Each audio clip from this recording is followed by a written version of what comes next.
Nervous? Very, very dreadfully nervous I had been, and am.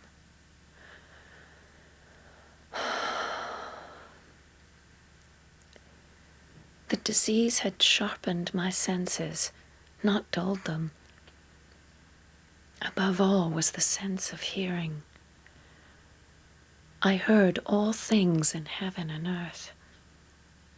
How then am I mad? Observe how calmly I can tell you the whole story.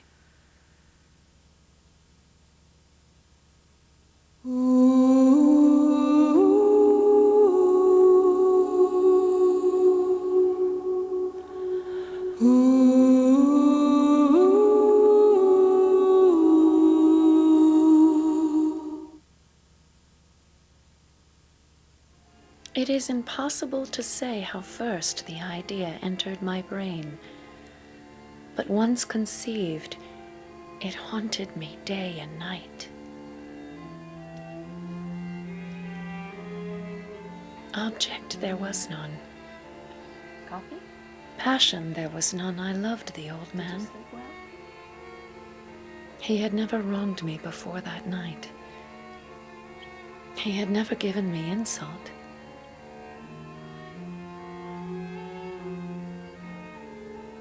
And for his gold I had no desire.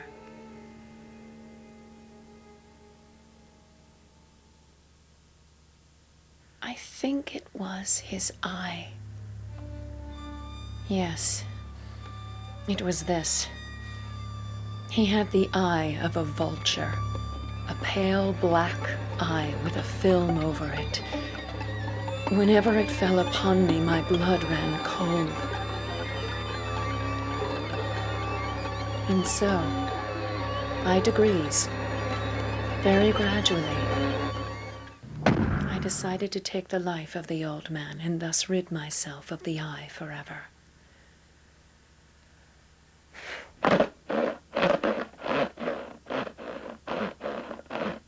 I was never kinder to the old man than during the whole week before I killed him. But every night that I went into his bedchamber, I found his eye always closed, and so it was impossible to do the work, for it was not the old man that vexed me, but his evil eye. Upon the 8th night, I was more than usually cautious. Never before that night had I felt the extent of my own powers, of my own sagacity.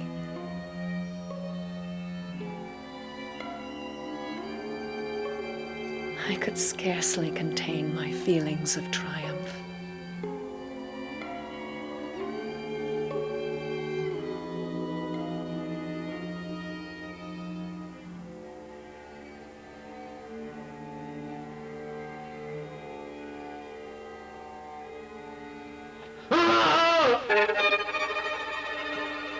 I kept quite still. I was just about to turn around.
The old man's hour had come.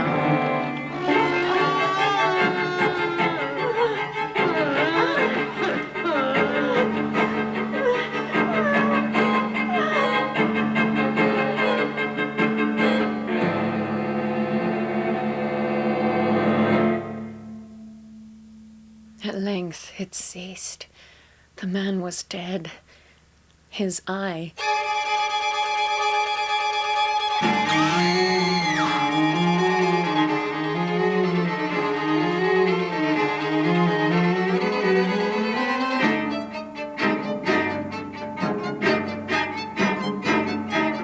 His eye would trouble me no more.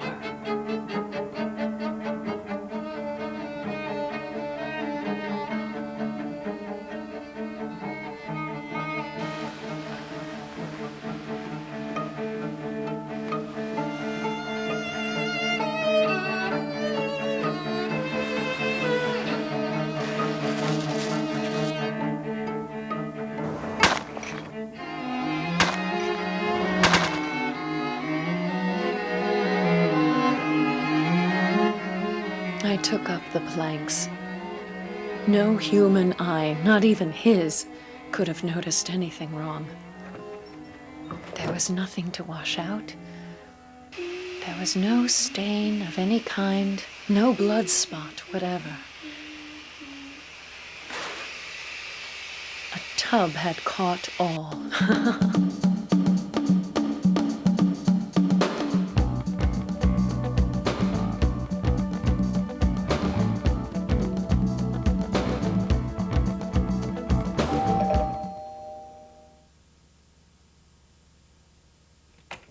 Two policemen were answering a call. A scream had been heard by a neighbor during the evening. I told them it was my own scream from a dream. I desired the gentlemen to come in for some tea and told them that the professor was absent in the country. I was singularly at ease. My manner had convinced them.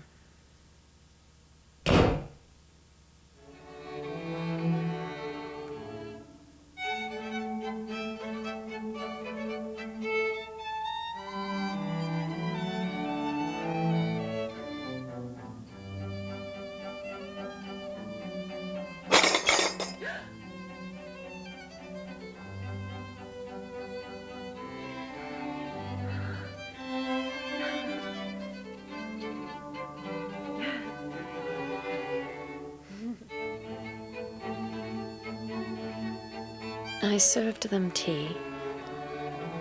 They sat and chatted. But before long, I found myself growing pale and wished they'd gone. My head ached, and I fancied a ringing in my ears. I talked more freely to get rid of the feeling, but it continued, until at length I found that the noise was not in my ears. I tried to speak, yet the sound increased. What could I do? Almighty God!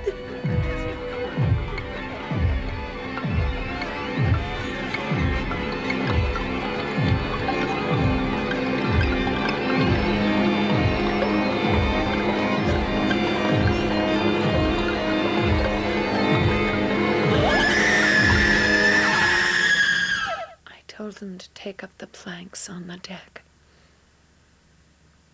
It had been the beating of his hideous human heart.